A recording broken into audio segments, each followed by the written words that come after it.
भी पधार चुके हैं, इसलिए इस कार्यक्रम में बहुत अधिक विलंब ना हो। आज का दिन हम लोग बचपन से सुनते आए हैं, बड़ा दिन है। बड़ा दिन इसलिए भी है कि दुनिया में एक बड़े विचार को जन्म देने वाले एक धर्म के प्रवर्तक, उनका जन्मदिन है।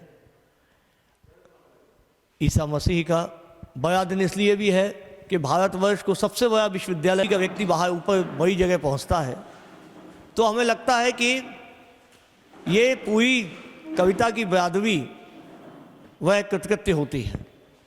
कवियों के साथ वाजपेयी जी का बड़ा तादात्म्य रहा।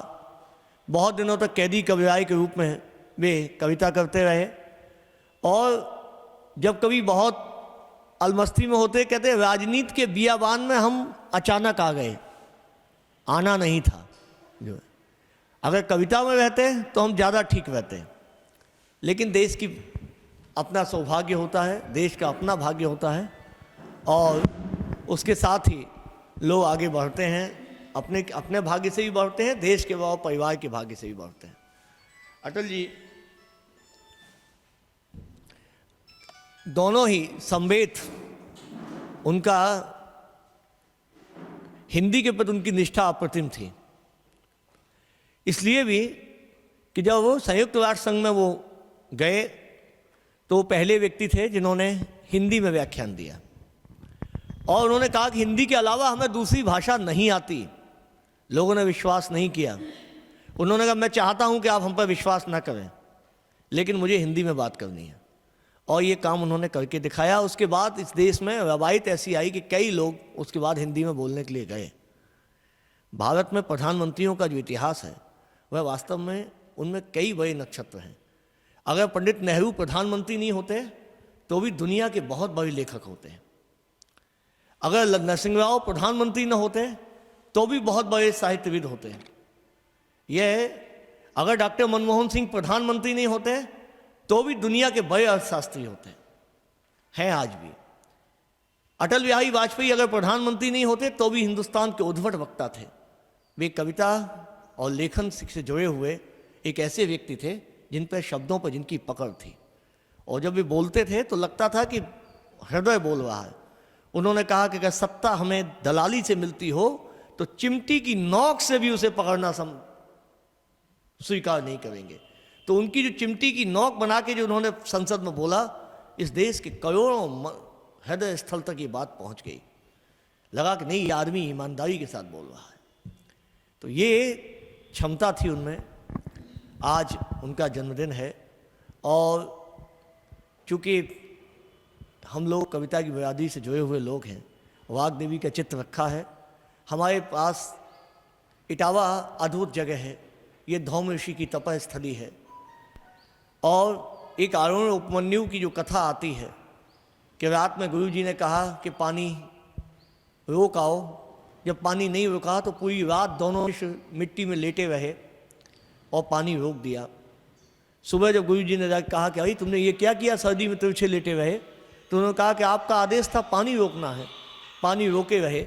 उसी स्थान के करीब, वही धौम ऋषि के उसी तपस्थली के करीब इटावा में जो हनुमान गढ़ी है, बाराद्वारी जिसे कहते थे, वहाँ के महंत और बहुत बड़े शब्द साधक, ये बहुत अच्छी कविताएं लिखते हैं। शब्द पर लाल बाबा की जैसी पकड़ है, प्रायः बहुत कम संतों को मिलती है।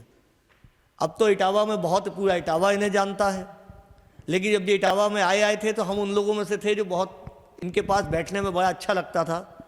हर बार एक नई कविता सुनाते, और कविता सुनना और सुनाना दोनों इन्हें बहुत प्रिय था। हमारा सौभाग्य है कि हमने इनके गुरु जी के भी दर्शन किए हैं। जो उस समय आई थे, उन दिनों हम लोग भी बेरोजगार थे, रोज़ जाना आना रहता था।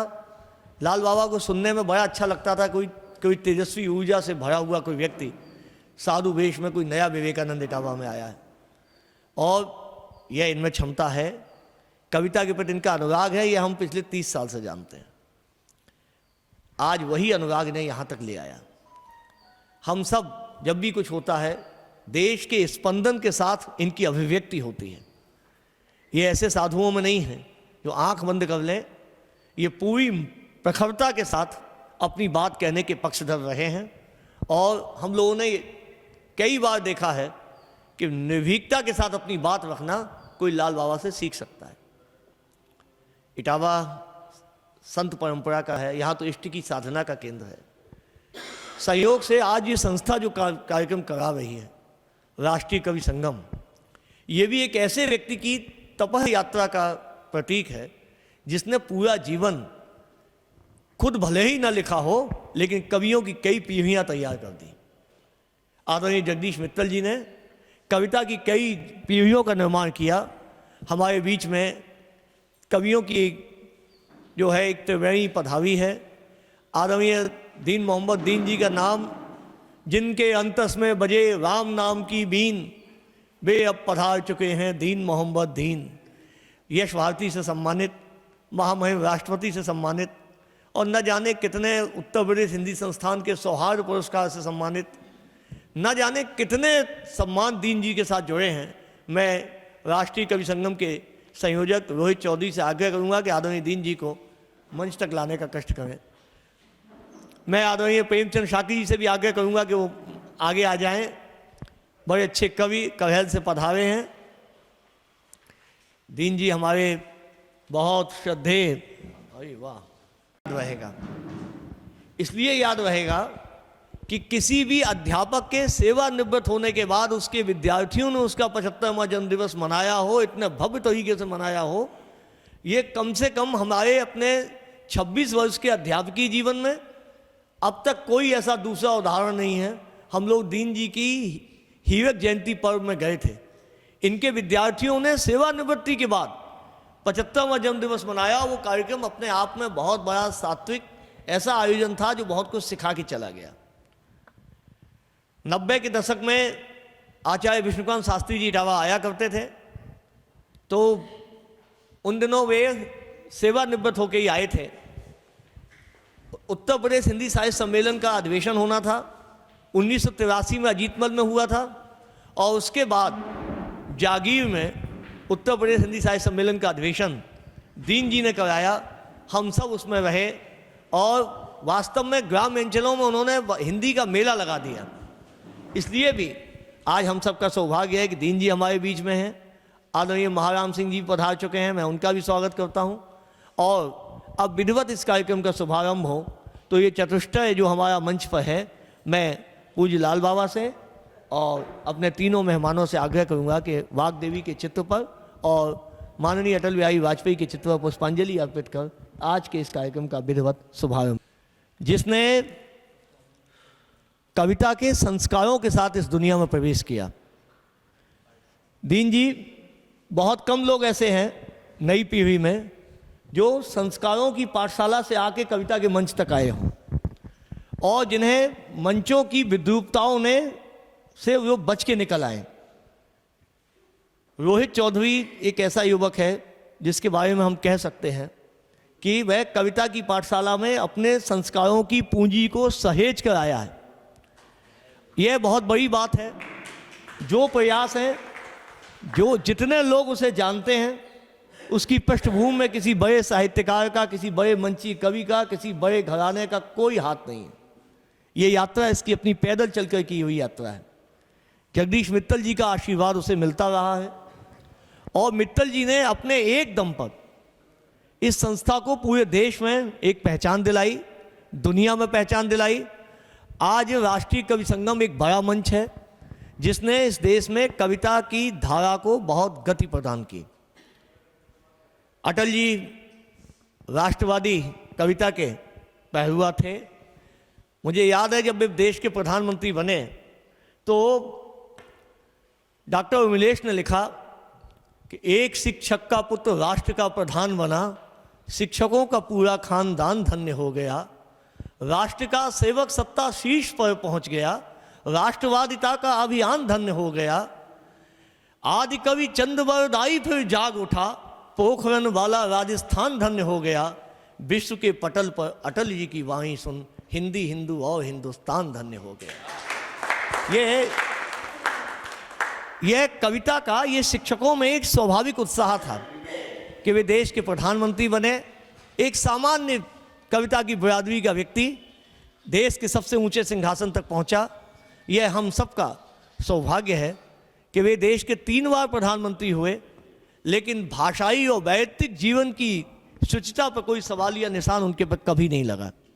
उनके निर्णयों से सहमति या असहमति हो सकती है, सरकारों के कामकलाप से सहमति और असहमति हो सकती है, लेकिन अटल बिहारी वाजपेयी के व्यक्तित्व से किसी की असहमति हो, ये उनका ध्रुव विरोधी भी नहीं कह सकता था। यह एक बड़ी बात थी। आज के इस कवि सम्मेलन को, इस कवि गोष्ठी को मैं सबसे पहले एक हमारे इस जनपद की एक नवोदित कवित्री और विद्यार्थी जीवन के साथ जिसने लिखना शुरू किया, वो विज्ञान की स्नातक है, लेकिन कविता के साथ उसका आत्मीय संबंध है। मैं वाणी वंदना के लिए, सरस्वती वंदना के लिए और काव्य पाठ के लिए सबसे पहले मैं प्रतीक्षा चौधरी को बुला रहा हूँ, वो आए और काव्य पाठ करे, सरस्वती वंदना करे। आप सभी की उपस्थिति को प्रणाम करती हूँ।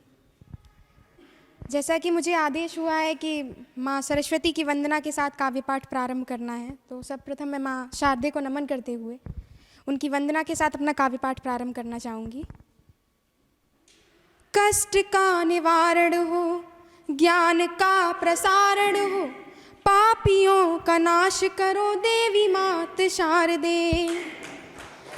कष्ट का निवारण हो, ज्ञान का प्रसारण हो, पापियों का नाश करो देवी मात शारदे।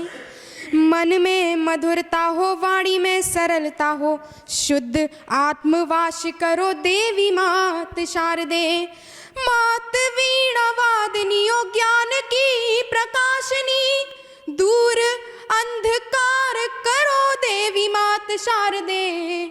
मात वीणा वादनी ओ ज्ञान की प्रकाशनी, दूर अंधकार करो देवी मात शारदे।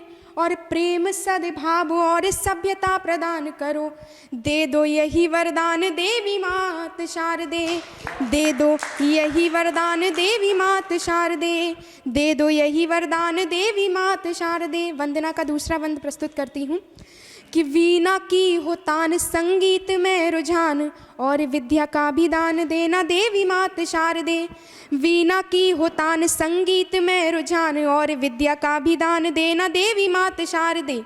दीनों का हो ध्यान, राष्ट्र प्रेमियों का मान, शौर्य शक्ति की कमान देना देवी मात शारदे। कि भारत की प्रगति और उन्नति को मात, सारे विश्व में मकाम देना देवी मात शारदे।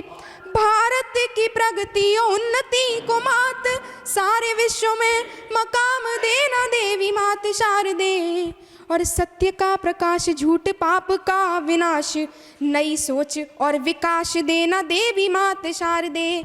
सोच और विकास देना देवी मात शारदे, सोच और विकास देना देवी मात शारदे। और वंदना का अंतिम बंद है कि हे सरस्वती सुधार उलझे हुए हैं तार, बिगड़ी बना दो आज देवी मात शारदे। हे सरस्वती सुधार उलझे हुए हैं तार, बिगड़ी बना दो आज देवी मात शारदे। बुद्धि विवेक और कार्य में कुशलता दो, द्वेष को मिटा दो आज देवी मात शारदे। कि जातिवाद भेदभाव ऊंच नीच के विचार, हृदय से हटा दो आज देवी मात शारदे। जातिवाद भेदभाव ऊंच नीच के विचार, हृदय से हटा दो आज देवी मात शारदे। और संस्कार सेवा समर्पण के भाव, मात मन में बसा दो आज देवी मात शारदे। मन में बसा दो आज देवी मात शारदे, मन में बसा दो आज देवी मात शारदे। धन्यवाद। जैसा कि हमारा ये कार्यक्रम आदरणीय संयोजक जी, मेरे बड़े भाई रोहित चौधरी जी को और उनकी द्वारा आयोजित राष्ट्रीय कवि संगम की तरफ से ये जो कार्यक्रम आयोजित हुआ है, इसमें मुझे काव्य पाठ करने का मौका मिला, इसके लिए आप सभी का बहुत बहुत धन्यवाद देना चाहूँगी। और आज हमारे देश के पूर्व प्रधानमंत्री अटल जी का जन्म दिवस है, तो इतने शुभ अवसर पर उनकी कुछ पंक्तियाँ कहकर अपना काव्य पाठ प्रारंभ करना चाहूँगी। कि बाधाएं आती हैं आएँ, घिरे प्रलय की घोर घटाएं, पाँवों के नीचे अंगारे, सिर पर बरसे यदि ज्वालाएं, निज हाथों में हंसते हंसते आग लगाकर जलना होगा, कदम मिलाकर चलना होगा, कदम मिलाकर चलना होगा। आदरणीय अटल जी का जो कहना है उसको अपने सदा ही मानस में रखूंगी। और एक गीत जो हमारी देश की होनहार बेटियों को समर्पित करती हूँ, उन सभी बेटियों को समर्पित करती हूँ जो अपने घर से लेके इस देश के नाम को रोशन करने में लगी हुई हैं। उन सभी को समर्पित एक गीत आप सभी के सामने प्रस्तुत है कि द्वार की देहरी मुस्काती सुरक्षित तुलसी आंगन की, द्वार की देहरी मुस्काती सुरक्षित तुलसी आंगन की, सदा शर्माता पतझड़ भी देख हरियाली सावन की, जहाँ पर संस्कृत करती गर्व और रिश्तों का बसर होता, जहाँ पर संस्कृत करती गर्व और रिश्तों का बसर होता, जहाँ बेटी खुश रहती है वो जन्नत जैसा घर होता, जहाँ बेटी खुश रहती है वो जन्नत जैसा घर होता। रंग फागुन के सतरंगी बेटियां दीप दिवाली के, द्वार पर सजती वंदनवार शगुन होती खुशहाली के, प्रेम से सबके ओठों पर नई मुस्कान सजाती है, हमेशा बेटों से बढ़ कर के अपना फर्ज निभाती है। दया करुणा ममता का ये सदा संगम बन जाती है, बहन बेटी पत्नी माँ बन समूचा घर महकाती है, बहन बेटी पत्नी माँ बन समूचा घर महकाती है।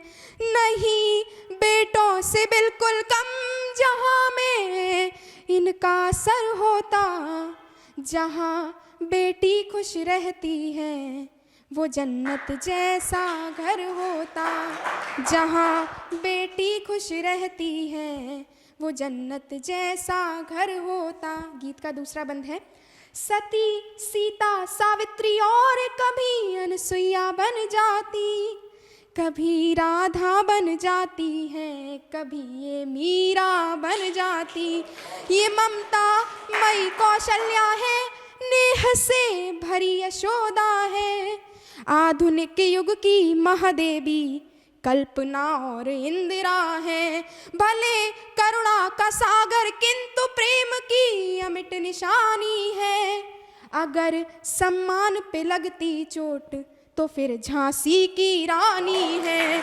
अगर सम्मान पे लगती चोट तो फिर झांसी की रानी है, बेटियां जब लेती तलवार तो फिर इतिहास अमर होता, जहाँ बेटी खुश रहती है वो जन्नत जैसा घर होता, जहाँ बेटी खुश रहती है वो जन्नत जैसा घर होता, जहाँ बेटी खुश रहती है वो जन्नत जैसा घर होता।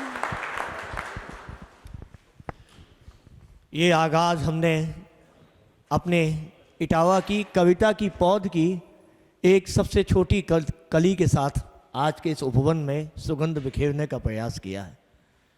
यह गंध आपको जो इस हॉल में दिखाई दे रही है, इसे आपके आशीष की ज़रूरत है। निश्चित रूप से एक दिन ये दुनिया और देश में दिखाई देगी, इसे लोग अनुभव करेंगे। मैं इसी क्रम में एक और युवा हस्ताक्षर अभय यादव को बुला रहा हूँ, वो आए और काव्य पाठ करें। वैभव यादव आए और वे काव्य पाठ करें। मैं आज कविता की इस नई पौध को आपकी तक रख रहा हूँ। वैसे गुरुजी ने मुझे मेरे पापा के नाम से बुलाया, अभय नाम से, वो मुझे ज़्यादा अच्छा लगा। आप सभी को राम राम। मेरा नाम वैभव यादव है। राष्ट्रीय कवि संगम द्वारा आयोजित कवि सम्मेलन में आप सभी के सामने एक नवांकुर है। आप सभी की दिशा इसको चाहिए। आज अटल बिहारी वाजपेयी जी का जन्मदिवस है। हम सब जानते हैं कि वो भारत के पूर्व प्रधानमंत्री हैं एक बार नहीं 3 बार प्रधानमंत्री रहे, लेकिन उसके साथ साथ वो एक कवि थे, और जब कवि और देशभक्ति दोनों साथ मिल जाती हैं तब अटल बिहारी वाजपेयी हमको नाम सुनने को मिलता है। जब स्वाधीनता, ईमानदारी, देशभक्ति, खुददारी, ऐसी तमाम हितकारी भावनाओं का पाठ अगर आपको एक साथ देना हो तो अटल बिहारी वाजपेयी जी का जीवन चरित्र आप समझा दीजिए, वह काफ़ी होगा। लाल बाबा जी बैठे हुए हैं, मैं एक मुक्तक उनके आशीर्वाद से आप सभी के बीच पढ़ना चाहूँगा कि राम के चरणों में अर्पित ये जवानी है, राम के चरणों में अर्पित ये जवानी है, और कृष्ण रंग में हूँ रंगा बस ये निशानी है।